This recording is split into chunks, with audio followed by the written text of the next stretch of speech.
Hey guys, it's 2:50 on the 30th of August 2012 and this is a Camp NaNo update.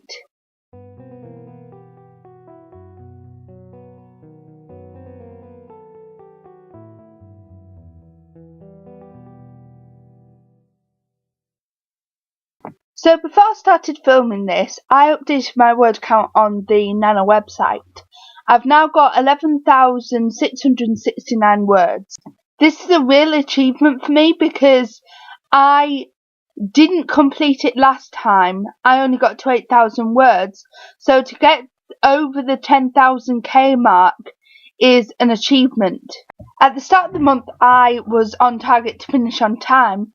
But then with results day and work and finding out that I'd gone to university, things started to slip. As you can see behind me, I've got tons of banana boxes from work, and I've already made a start with packing, which is taking up large quantities of time which I could have used for writing. But like I said, I'm not disappointed that I didn't reach the 50k. I'm very pleased that I've exceeded my word count from last year, and maybe next year I can exceed this word count. With a day and a half left of NaNo, what I'm going to try and do is reach 15,000 words. That would be an ideal place for me, and I'd be very pleased if I did reach that word count.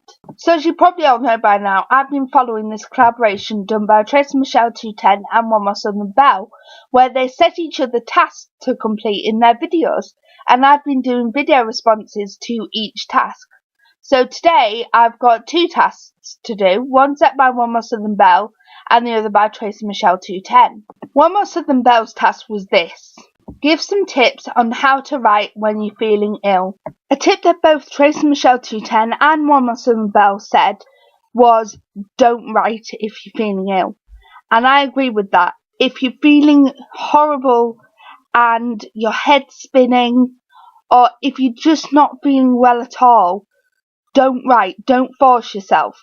Another tip for if you're writing on a laptop is possibly dim the screen, reduce the brightness so that the light's not blaring back at you and making your headache worse. Another tip which One More Southern Belle suggested, which I agree with, is write on pen and paper, even if that does mean typing it up later on.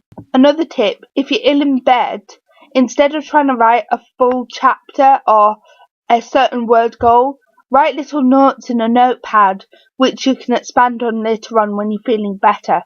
So I hope that answers your question, Ali. It was a very good task and it applies to all of us because we all have days when we're not feeling 100%, and I know for a fact it does kill the writing mood.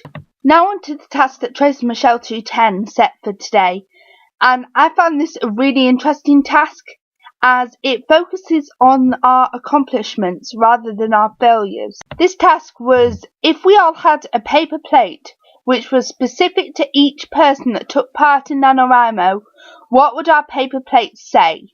Now I scoured the house from top to bottom and could not find a paper plate, so I made one. And on my paper plate it says to never say no to a plot line. I chose this because more often than not in my novel this month, I've said yes to a plot idea that I've had. For example, and I know I keep harping on about it, when Rupert goes to the mental hospital. In my original idea, that was not meant to happen, but I took a chance and I let it happen and it worked out. And I hope to keep saying yes to plot ideas that I have after NaNo. So there we are, that's what my paper plate says, and I'm really interested to see what everyone else's paper plate says. But if you do make a response, make it to Tracy Michelle 210's task, which I'll link to down below, as she was the one that set this task. And now it's my turn to set a task for you, the viewers, Tracy Michelle 210 and One More Southern Belle. The task flows on very nicely from Tracy Michelle 210's task, which focused on what we'd done best at. In Year 9 we went on this trip called Outward Bound.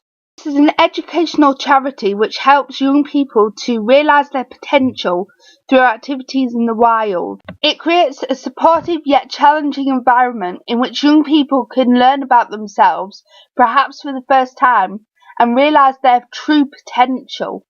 Whilst I was there, I learnt about 3 different zones. The comfort zone, which we're normally in when we're in a place where we feel safe. For example, I'm in my comfort zone at the moment because I'm in my bedroom.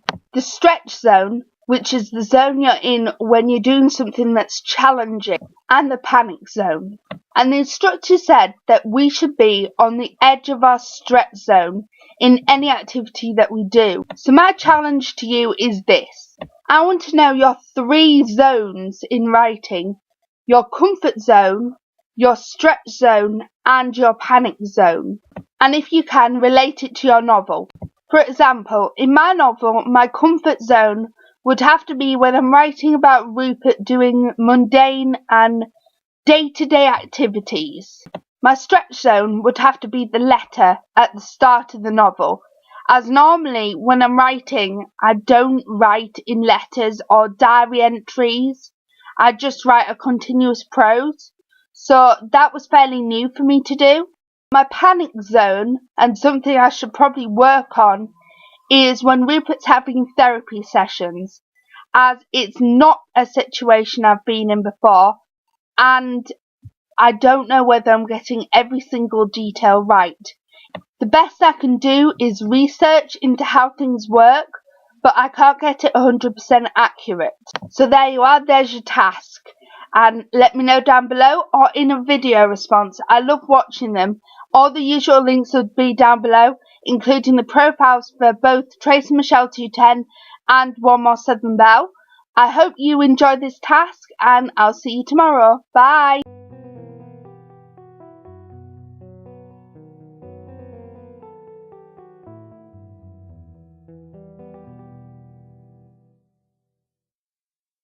Also, I have a question not relating to writing, and that is, what do I bring to university halls? What's provided and what isn't? I know it depends partly on the university itself, but any general lists or any general ideas will be much appreciated. So if you can just leave them in the comments down below, that would be useful. Thank you, bye!